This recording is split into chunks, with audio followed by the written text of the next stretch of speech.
کیا پیو گی؟ میں کافی لینے جا رہا ہوں۔ وہ کھڑا ہوا۔ تھینک یو، میں کافین سے پرہیز کر رہی ہوں۔ مائی فرینڈ نے گہری سانس لی۔ کم عمری کی شادی، پہلا بچہ، یہ کوئی وہمی لڑکی تھی پریگنینسی کھونے کے سے ڈرنے والی، ورنہ اب اتنا کیا پرہیز۔ خیر، وہ بات کو پھر سے کال بنانے کی کوشش کرنے لگی۔ بے سود تھا کہ اس نے ماں اور مالو کو کال کی، دونوں فون نہیں اٹھا رہے تھے، شاید ابھی ولیمے سے واپس نہیں آئے تھے۔ المرجان لونج کے ماحول نے اس کے اعصاب کو ریلیکس کر دیا تھا۔ خیر ہے، اس کے پاس بہت وقت ہے، وہ بہتر محسوس کر رہی تھی۔ گرین ٹی کا کپ اس کے سامنے میز پر رکھا گیا تو وہ چونکی، پھر فون رکھ دیا، اپنا کافی کپ لیے سامنے بیٹھ رہا تھا۔ آپ کہاں سے آ رہے تھے؟ اسے پہلی دفعہ اس اجنبی میں دلچسپی۔ لندن سے۔ وہ گھون پڑتے ہوئے تالاب کی طرف دیکھ رہا تھا، وہ اس کے برطانوی لہجے سے پہچان چکی تھی۔ اور کہاں جا رہے ہیں؟ واپس لندن۔ وہ چونکی۔ آپ آتے ساتھ ہی واپس جا رہے ہیں؟ خیریت ہے؟ ہاں، وہ زیادہ بولنا نہیں چاہ رہا تھا۔ پھر آپ کے آنے کا کیا فائدہ؟ ٹکٹ ہی ضائع کر دیا، امیر لوگوں کے بھی مزے ہیں۔ کپ اٹھاتے ہوئے اس نے کہہ ڈالا۔ اب اس سے زیادہ مبینہ اپنی زبان کو کنٹرول نہیں کر سکتی تھی۔ اچھا، اور کیا مزے امیر لوگوں کے؟ وہ ٹیک لگائے ٹانگ پر ٹانگ جمائے بیٹھا اسے دیکھنے لگا۔ وہ کسی بھی وقت مرضی کی فلائٹ لے سکتے ہیں، میری طرح ایئرپورٹ پر خوار نہیں ہوتے۔ تم اپنے شوہر کے گھر والوں کو کال کر سکتی ہو؟ ہرگز نہیں، میرا سارا سسرال نیو یارک میں اکٹھا ہے، ان کو بتا دیا تو وہاں جو میرے ساتھ ہوگا نا، وہ بس مجھے پتہ ہے۔ وہ جھرجھری لی۔ وہ چونکے سے دیکھنے لگا جیسے تشویش ہوئی۔ کیا وہ تم پر ہاتھ اٹھائیں گے؟ ماہی کا چہرہ گلابی ہوا۔ کوئی ہاتھ اٹھائے تو صحیح، میں ہاتھ توڑ کے رکھ دوں گی۔ میری ماں نے مجھے کمزور عورت نہیں بنایا۔ ہاں، اس کا چہرہ تمتمانے لگا۔ مجھے صرف گاسپ کا موضوع بننے سے ڈر لگتا ہے، کوئی مجھے بے وقوف نہ کہے۔ ہاتھ اٹھائیں تو صحیح۔ منہ میں وہ بڑبڑانے لگی۔ کیا ہر عورت ہاتھ اٹھانے والے شوہر کا ہاتھ توڑ سکتی ہے؟ وہ تھوڑی پر انگلیاں رکھے سوچتی نظروں سے اسے دیکھا گیا۔ بالکل توڑ سکتی ہے، اگر پڑھی لکھی اور بالخصوص امیر ہو۔ ہم میری ملازمہ کی بیٹی کو دیکھ لیں، وہ کپ میں ٹی بیگ اوپر نیچے کر رہی تھی۔ روز پڑتی ہے اپنے شوہر سے، مگر اسے نہیں چھوڑتی۔ اس دن بازو ٹوٹا ہوا تھا اس کا۔ میں نے پوچھا کیا ہوا تو کہتی ہے سیڑھیوں سے گر گئی تھی۔ ماہر ایک دم چہرہ موڑ کے تالاب کو دیکھنے لگا، مٹھی بھیجی اتنے زور سے کہ ناخن ہتھیلی میں پیوست ہو گیا۔ مجھے بتائے، سیڑھیوں سے کوئی روز روز گر سکتا ہے کیا؟ مگر نہیں، ایک ہی بہانہ ہے سب بیچاری عورتوں کے پاس، پھرتے سیکھی غریب اور مڈل کلاس عورتوں کے پاس، کیونکہ وہی پڑتی ہے۔ امیر عورتیں تو کوئی ہاتھ بھی نہ لگا سکتا۔ امیر عورتوں پر بھی تشدد ہوتا ہے۔ وہ پانی کو دیکھتے ہوئے بولا تو آواز بہت آہستہ تھی۔ مائی نے ناک سے مکھی اڑائی۔ اب وہ ریلیکس لگتی تھی۔ نہیں ہوتا۔ اب آپ کے لندن میں کسی عورت کو کوئی انگلی سے بھی چھو لے تو وہ پولیس بلا لے گی، اور لندن میں ہر سال 98,000 عورتیں اپنے شوہر یا بوائے فرینڈ کے تشدد کا نشانہ بنتی ہیں۔ مائی کے لب کھل گئے۔ کیا؟ اسے یقین نہیں آیا۔ لیکن وہاں تو آپ پولیس بلا سکتے ہیں۔ بچپن سے ٹی وی ڈراموں اور فلموں میں یہی دیکھا تھا کہ باہر کے ملکوں میں نہ کوئی بچے کو مار سکتا ہے، نہ بیوی کو۔ یہ 98,000 عورتیں ہیں جو پولیس کو بلاتی ہیں، پھر چند دن کی دوری اور ذرا سا جرمانہ بھرنے کے بعد ان کا آدمی ان کو ملا لیتا ہے اور وہ واپس اسی ٹاکسک رشتے میں چلی جاتی ہیں۔ لاکھوں عورتیں وہ ہیں جو پولیس نہیں بلاتی، اور وہ عموماً، اس نے تھوک نکلا، پڑھی لکھی اور امیر عورتیں ہوتی ہیں۔ ماہی کے ابرو تعجب سے کٹے۔ پڑھی لکھی امیر عورتیں کیوں شوہر کا تشدد برداشت کرتی ہیں؟ سامنے بیٹھے مرد کی بھوری آنکھوں میں تالاب کے پانی کا عکس ابھرا۔ شاید ان کے بیٹوں نے ان کو چھوڑ دیا ہوتا ہے۔ ماہی نے الجھ کے اسے دیکھا۔ ہیں، بیٹے کہاں سے آ گئے؟ ماہر نے سر جھٹکا اور ہلکے سے کن پٹی کو چھویا۔ جب سے حلال نے وہ بات کہی تو اس کا سر درد سے پھٹے جا رہا تھا۔ نہیں اٹھایا تمہارے شوہر نے فون؟ اس کو تو میں امریکہ جا کے پوچھوں گی، کم وقت۔ اس نے دان کھچکائے، پھر گھڑی دیکھی، ابھی کافی وقت تھا۔ ولیمے سے وہ جلد واپس آ گئی تھی۔ واپسی کا سارا راستہ اس نے ماں سے کوئی بات نہیں کی، وہ بس کھڑکی کے پار دیکھتی رہی۔ ماں نے بیچ راستے میں اس کا ہاتھ تھاما۔ ان کا ہاتھ اب بھی ٹھنڈا تھا۔ چھوٹے لوگوں کی چھوٹی باتوں کا برا نہیں مناتے، لیکن اس نے ہاتھ چھڑا لیا۔ بس کچھ آنکھوں سے باہر دیکھے گی، گھر آ کے اوپر اسٹوڈیو میں چلی گئی اور دروازہ لاک کر لیا۔ مالا یہی کیا کرتی تھی، اسے جب بھی کوئی صدمہ ملتا وہ خود کو ہر چیز سے الگ کر لیتی، دور چلی جاتی، سب کو چھوڑ دیتی۔ یہ اس کا سیلف ڈیفینس کیمرزونز تھا۔ ماں نے 2-3 دفعہ بخت کے ہاتھ پیغام بھیج کے اسے بلایا، لیکن وہ نہیں آئی۔ ابھی تک دروازہ نہیں کھولا۔ ماں کچن کاؤنٹر کے ساتھ کرسی پہ بیٹھی جب بخت بھی ٹرے واپس لائی۔ چہرے پر مایوسی تھی۔ حورِ جہاں بیگم نے ٹھنڈی سانس بھری اور اسے جانے کا اشارہ کیا۔ کچھ دیر کے لیے خاموشی چھا گئی، پھر وہ اٹھی اور کھانے کی ٹرے اٹھا لی۔ ان کے گھٹنے اب پہلے جیسے نہیں تھے۔ گھر میں وہ سارا دن چلتی پھرتی تھی، لیکن سیڑھیاں چڑھنا دشوار تھا۔ ہفتے بعد جا کے اوپر صفائی کا جائزہ لیتی۔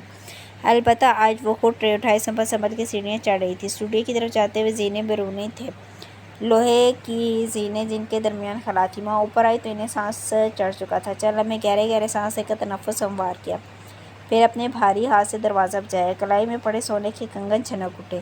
بیٹے کھانا کھا لو، کھانے سے کیا ناراضگی؟ مجھے بھوک نہیں ہے ماں، آپ جائیں۔ وہ بس ہلکا سا اتنا ہی بولی۔ وہ اسٹوڈیو کے فرش کے وسط میں بیٹھی تھی، گھٹنے سینے سے لگا کر ان پر تھوڑی ٹکا رکھی تھی۔ آنسو آنکھوں سے نکل کر چہرے کے دانوں پر پھسلتے جا رہے تھے۔ مالا، میری بیٹی، انہوں نے اپنے ٹھنڈے ہاتھ سے پھر دستک دی لیکن وہ نہیں لی۔ پھر آہستہ سے جھکی، ٹرے چوکھٹ پر رکھی، ایک ہاتھ سے ریلنگ کا سہارا لیا اور دوسرے گھٹنے پر رکھے وہیں اوپری زینے پر بیٹھ گئی۔ دوپٹے کے پلو سے گردن کا پسینہ تھپتھپا کے خشک کیا۔ یہ اوپن ایئر زینے تھے، یہاں سے بیٹھ کے دیکھو تو ساری کالونیوں اور اس کے لہلہاتے درخت نظر آتے تھے۔ ہر گھر کے سامنے ایک چھوٹا سا سبز کتا اس گھر کے مالک کی محنت کا منہ بولتا ثبوت تھا۔ تم پوچھتی تھی کہ میں پودے کیوں اگاتی ہوں؟ ہوا سن کر دوپٹہ اڑنے لگا تو اس سے سر پٹکا کر کانوں کے پیچھے ڈس لیا۔ نگاہیں ان درختوں پر جمی تھی جو قطار کی صورت میں سڑک کنارے اگے تھے۔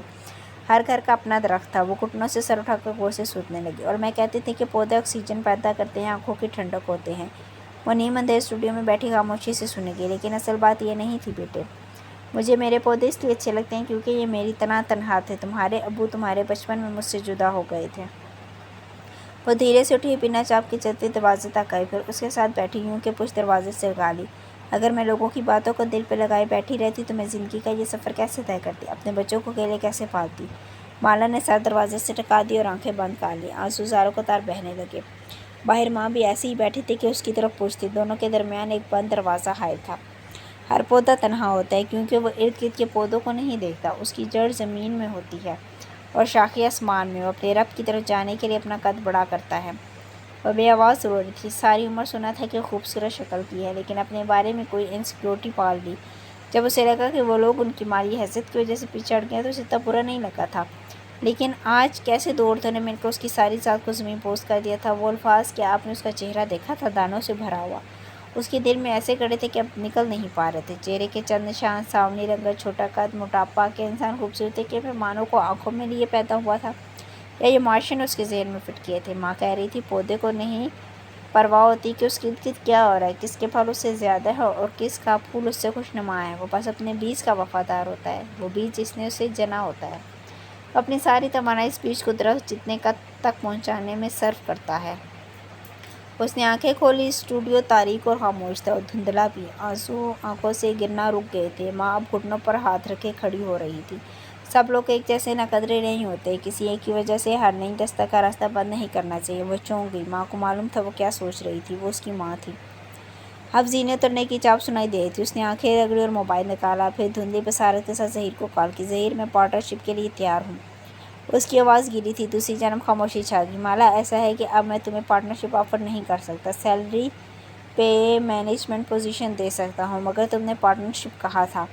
ہاں، لیکن ابو کا کہنا ہے کہ بغیر انویسٹمنٹ کے مجھے کسی کو پارٹنر نہیں بنانا چاہیے۔ اگر تم انویسٹ کر سکو تو ہم اس بارے میں بات کر سکتے ہیں۔ وہ ظہیر کو جانتی تھی، وہ جھوٹ بول رہا تھا۔ وہ سمجھ گیا تھا کہ اس کا رشتہ نہیں ہو رہا اور وہ مجبور ہو کے اس کے پاس آئے گا۔ وہ اس بات سے بھی واقف تھا کہ مالا انویسٹ نہیں کر سکتی۔ ماں نے ماہی کی شادی ابھی چند ماہ پہلے ہی کی تھی، ایسے میں وہ ایک حقیر رقم مانگ کے ان کی کمر نہیں توڑ سکتی تھی۔ کیا اسے ایسے شخص کے ساتھ کام کرنا چاہیے جو آفر دے کر پیچھے ہٹ گیا ہو، جو اس کی مجبوری کا فائدہ اٹھا رہا تھا؟ کیا ایسا شخص ایک ریڈ فلیگ تھا یا ایک اچھا کولیگ؟ ریڈ فلیگ تھا یا ایک اچھا کولیگ؟ لیکن اس وقت اس کے پاس دوسرا کوئی آپشن نہیں تھا جو اسے جلد سے جلد گھر کے ماحول اور خاندان والوں سے دور کر دے۔ ٹھیک ہے، مجھے قبول ہے۔ اس نے فون رکھ دیا۔ یہ قبول ہے کہنا بہتر تھا اس قبول ہے کہنے سے جس کے خواب ہر لڑکی کی طرح اس نے ساری عمر دیکھے تھے، لیکن کشمالہ مبین وہ ان لڑکیوں میں سے نہیں بنے گی جو بار بار چائے کی ٹرالی لائیں اور ریجیکٹ ہوں۔ کیا فائدہ اس شادی کا جس میں دوسرے کے معیار کے مطابق خود کو ایک سانچے میں ڈھالنا پڑے؟ اس نے بھی ہر لڑکی کی طرح سوچا تھا کہ شادی اسے خوشی دے گی، لیکن آج اسے علم ہوا تھا کہ شادی خوشی کا دوسرا نام نہیں تھی۔ شادی خوشی کے لیے نہیں کی جاتی، کس لیے کی جاتی ہے؟ خوشی ہوتی ہے کیا ہے یہ اسے ابھی معلوم نہیں تھا۔ شادی مشکل ہے، اکیلے رہنا بھی مشکل ہے۔ اس نے اکیلے رہنے کا انتخاب کر لیا تھا۔ اس نے آنسو صاف کیا اور وہاں سے اٹھی۔ اسے نیچے جا کے ماں کو اپنا فیصلہ سنانا تھا۔ المرجان لاؤنج کی بالائی منزل پہ ایک پرتعیش اور وسیع اور عریض ریسٹورانٹ بنا تھا۔ وہ اپنا کھانا ڈال کے لایا تو دیکھا وہ میز پر ویسے ہی بیٹھی مسلسل کالز کی جاتی۔ کھانا کیوں نہیں کھا رہی؟ وہ اسے تھوڑی دیر پہلے اپنے ہمراہ اوپر لایا تھا تاکہ وہ کھانا کھا سکے، اب دیکھا تو وہ ایسے ہی بیٹھی تھی، قدرے شرمندہ سی۔ میں پے کیے بغیر نہیں کھا سکتی، یہ فری ہے، تم میری گیسٹ ہو، جاؤ شاباش کھانا کھاؤ۔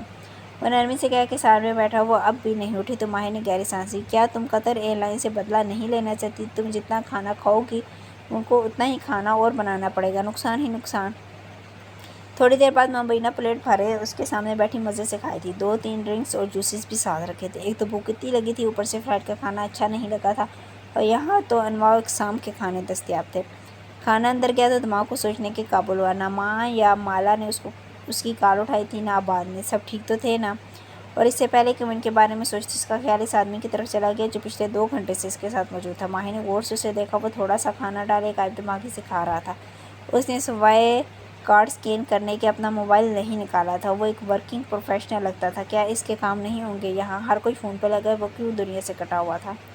آپ میری مدد کیوں کر رہے ہیں؟ وہ ہاتھ رو کے بغور اسے دیکھنے لگی۔ ماہی نے سر جھکا سر اٹھائے، اس کی آنکھوں میں رنگیں۔ میں نے تمہارے لیے ایک پیسہ نہیں خرچ کیا، اس لاؤنج میں میرے کارڈ پہ کوئی بھی گیسٹ فری میں آ سکتا ہے۔ آپ مجھے وقت دے رہے ہیں؟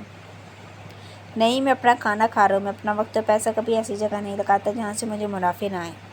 اور اس طرح میں ماہی کو خیال آیا، آپ کا نام کیا ہے؟ آپ نے بتایا ہی نہیں، تم نے پوچھا نہیں کیا؟ کہ واپس کھانا کھانے لگا۔ ماہی نے چند ثانیے انتظار کیا۔ آپ کون ہیں؟ شائستگی سے اترایا۔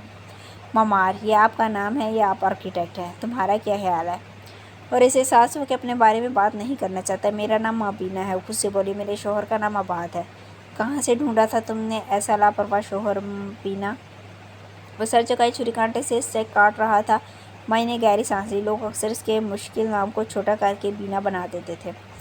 وہ ایسے کبھی نہیں کرتا۔ پتہ نہیں وہ ٹھیک ہے بھی یا نہیں۔ وہ فکر مند ہوئی۔ وہ میرا واحد دوست ہے، میں اس کو جانتی ہوں۔ واحد دوست؟ ماہی نے چہرہ اٹھا کے تعجب سے دیکھا۔ تم تو بہت غریب نکلی۔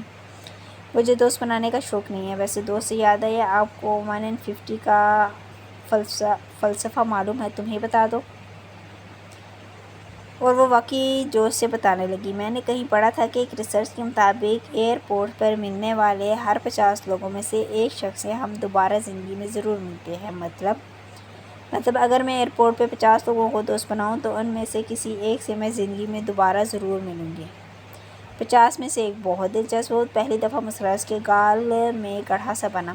تبھی ماہی کا فون بجنے لگا۔ اس نے جلدی سے کانٹا رکھا، ایسے کہ وہ گرتے گرتے بچا۔ بے اختیار اسکرین دیکھی۔ ماں کالنگ چھٹ فون کان سے گئے۔ کدھر تھی آپ؟ کب سے کال کر رہی ہوں؟ وہ چھوٹتے ہی بولی۔ پھر رک کے سننے لگی۔ کیوں، کیا ہوا؟ وہ دھیرے سے وہاں سے اٹھا اور دور کافی بار کی طرف چلا گیا۔ بارسٹہ کو اپنی کافی کا آرڈر نوٹ کروایا اور پلٹ کو اس کی طرف آیا۔ وہ 19-20 سال کی لڑکی سرخ چہرہ لیے غصے سے فون پہ کچھ کہہ رہی تھی۔ آنکھوں میں آنسو تھے۔ ماہی نے افسوس سے سر جھٹکا۔ امیر ہو یا مڈل کلاس، سب کے اپنے فیملی ایشوز تھے۔ پھر وہ باہر کاؤنٹر سے ٹیک لگائے کھڑا کافی کی سپ لیتا رہا، یہاں تک کہ وہ کال سے فارغ ہو گئی۔ تب وہ واپس آیا تو دیکھا وہ کھانا چھوڑے بیٹھی تھی اور چہرہ ابھی تک سرخ تھا۔ انشاءاللہ تمہاری فلائٹ کا انتظام ہو گیا ہوگا، کھنکھار کے کہتا سامنے بیٹھا۔ نہیں، میری امی کا فون تھا، پہلے ہی پریشان تھی، میں ان کو مزید کیا پریشان کرتی؟ ویسے بھی ان کے پاس کریڈٹ کارڈ نہیں ہے، بہن کا کارڈ بھی نہیں چلے گا، بس میرا شوہر فون اٹھا لے۔ وہ فرسٹریشن سے عباد کو پھر سے کاندنے لگنے لگی۔ اس نے محسوس کیا کہ وہ لڑکی اب غصے اور بے بسی کا شکار نظر آ رہی تھی۔ یقیناً اس کی ماں نے اسے کچھ ایسا کہا تھا۔ ابھی تک فون آف ہے اس کا؟ کیا کرتا ہے تمہارا شوہر؟ وہ اس کا دھیان ہٹانے کے لیے بولا تو ٹیک لگائی۔ 22 سال کا ہے، اسٹوڈنٹ ہے۔ اوہ، اتنی جلدی شادی کر لی تم دونوں نے؟ نہیں کرنی چاہیے تھی شاید۔ کیا فائدہ ہوتا شادی کا؟ دوسروں کی مرضی اور معیار کے مطابق زندگی گزارو۔ وہ جیسے کچھ سوچ ہو رہی تھی اور بول کچھ ہو رہی تھی۔ تلخی۔ وہ ٹیک لگائے بیٹھا، ایک ہاتھ گال تلے رکھے بغور اس لڑکی کو دیکھے گیا جس کا چہرہ کسی بھی قسم کی سرجری یا بوٹاکس سے پاک تھا۔ تمہارا سب سے بڑا خواب کیا ہے؟ ماہی نے بھیگی نظر اٹھا کے اسے دیکھا۔ سہیل اور سمرین آنٹی کو الٹا ٹانگ دینا، بلکہ اللہ کرے دونوں کو چکن پاکس نکل آئے، بڑا مزہ آئے گا۔ لیکن جب بولی تو سنجیدگی سے، بس اتنا ہے۔ ہاں، مڈل کلاس لڑکیوں کی سب سے بڑی فینٹیسی شادی ہوتی ہے، آپ کی کلاس کی لڑکیوں کی کچھ اور ہوتی ہوگی۔ وہ ایک دم ہنسا زور سے اور رک کے سے دیکھنے لگی۔ پہلی دفعہ ہنسا تھا، مختلف سے لگا۔ یقین کرو میری سوسائٹی کی لڑکیوں کی سب سے بڑی فینٹیسی بھی شادی کرنا ہے۔ وہ مسکرا کے کہہ رہا تھا، کافی کا خالی کپ ہاتھ میں گھما بھی رہا تھا۔ اس کی انگلیوں کو سگار کی طلب ہو رہی تھی۔ لیکن کیا تم شادی کر کے پچھتا رہی ہو؟ پتہ نہیں، شاید مجھے شادی نہیں کرنی چاہیے تھی۔ ایک اجنبی ملک کے ایئرپورٹ پر 100 مستوں میں گھری مبینہ کو ایک اجنبی کے سامنے دل ہلکا کرنے میں کوئی دقت پیش نہیں آئی تھی۔ وہ اجنبی تھا ہی ایسا۔ شاید میں نے غلط کہا، میری پڑھائی ادھوری جائے گی، مجھے شوق نہیں ہے کیریئر بنانے کا، میری بہن کو بہت شوق ہے۔ اور اس کی آواز بھی کی، مجھے نہیں لگتا اب وہ کبھی شادی کرے گی، وہ کیریئر بنائے گی۔ شاید وہ ٹھیک کہتی ہے، کیا رکھا ہے شادی میں؟ بہتر ہے لڑکیاں اپنا کیریئر بنائیں تاکہ جب وہ ٹریول کریں تو ان کے پاس ان کے اپنے کارڈز ہوں۔ بے بسی سے آنسو آنکھ سے ٹپکا۔ تمہاری بہن درست کہتی ہے، لڑکیوں کو ہماری طور پر خود انحصار ہونا چاہیے۔ مبینہ کے دل کو دھکا سا لگا۔ مگر میں گھر بنانا چاہتی تھی، ایک خوبصورت گھر جہاں میرا شوہر میرے لیے کمائے اور میں ہمارے بچے پالوں جیسے ہماری ماں نے ہمیں پالا ہے۔ کیا میں غلط ہوں؟ نہیں، وہ ہلکا سا مسکرایا، کپ نیچے رکھا۔ تم بھی درست ہو، گھر بنانا بھی تو سب سے ضروری ہے، تمہیں بنانا چاہیے، تمہارے شوہر کو تمہارے لیے کمانا چاہیے۔ وہ ٹھہر کے اسے دیکھنے لگی، آنسو پلکوں کی باڑ پر رک گئے۔ میں بھی درست ہوں، وہ میری بہن بھی، دونوں ایک وقت میں کیسے درست ہو سکتی ہیں؟ جیسے رات و دن ایک ساتھ رہتے ہیں، جیسے دنیا میں بہت سی متضاد حقیقتیں ایک ساتھ موجود ہیں، ایسے ہی تم بھی درست ہو مبینہ۔ اور تمہاری بہن بھی دوست ہے۔ وہ آگے کو جھکا اور نرمی سے اس کو دیکھا۔ تمہیں وہ کرنا چاہیے جو تم کرنا چاہتی ہو۔ گھر بنانا چاہتی ہو، گھر بناؤ۔ کام کرنا چاہتی ہو، کام کرو۔ دونوں کرنا چاہتی ہو، دونوں کرو۔ پھر وہ دائیں جانب شیشے کی دیوار کو دیکھنے لگا جس کے پار دور تک پھیلے جہاز دکھائی دے رہے تھے۔ اور اگر شوہر سے نہیں بنتی اور اس کو چھوڑ کے کسی اور سے شادی کرنا چاہتی، اس کی آواز کانپی، تو تمہیں اس کا حق ہے۔ تمہارے بیٹے بھی تمہیں اس کام سے نہیں روک سکتے۔ آخری فقرہ زیر لب کہا تھا۔ مگر اس کے فون نہ اٹھانے پر میں اسے چھوڑ تھوڑی دوں گی۔ ماہی نم آنکھوں سے مسکرا دی۔ ایک دم اس کا دل مطمئن ہو گیا۔ ہر کسی نے شادی کے وقت کہا تھا کہ اس کی عمر چھوٹی ہے، کیوں کر رہی ہے شادی، لیکن اس کی قسمت میں ایسا ہی لکھا تھا۔ اور یہ وہ پہلا پڑھا لکھا آدمی تھا جس نے اس کے خیالات کی تصدیق کر دی تھی۔ لیکن تمہیں اپنی پڑھائی مکمل کرنی چاہیے۔ کروں گی، لیکن مجھے پڑھائی سے زیادہ پرانے گھروں کو رینوویٹ کر کے بالکل نیا کرنے کا شوق ہے۔ میں یہی کام کرتا ہوں۔ ہم قطر میں پرانی اپارٹمنٹ بلڈنگز کو رینوویٹ کر کے تبدیل کر دیتے ہیں اور پھر اسے بیچتے ہیں۔ وہ بے اختیار بولا۔ یہ وہ پہلی بات تھی جسے اجنبی نے اپنے بارے میں بتائی تھی۔ اور کیا ہر تبدیلی کی اپنی کہانی ہوتی ہے؟ کہانی؟ وہ سمجھا نہیں۔ میری بہن کہتی ہے کہ آپ کسی جگہ کو ایسے ہی تبدیل نہیں کر سکتے۔ ہر تبدیلی کی اپنی کہانی ہوتی ہے اور ایک اچھے بزنس مین کو اس کہانی کو بیچنا آنا چاہیے۔ مائی نے کچھ نہیں کہا، بس لبوں پر مٹھی جمائے اسے دیکھا گیا۔ وہ کھانا کھاتے ہوئے ساتھ ساتھ کسی ریسٹورانٹ کے بارے میں بتا رہی تھی جس کو اس کی بہن رینوویٹ کرنا چاہتی تھی اور وہ اس کی مدد کر سکتی تھی، لیکن وہ سن نہیں رہا تھا۔ اس کا دماغ کہیں اور تھا۔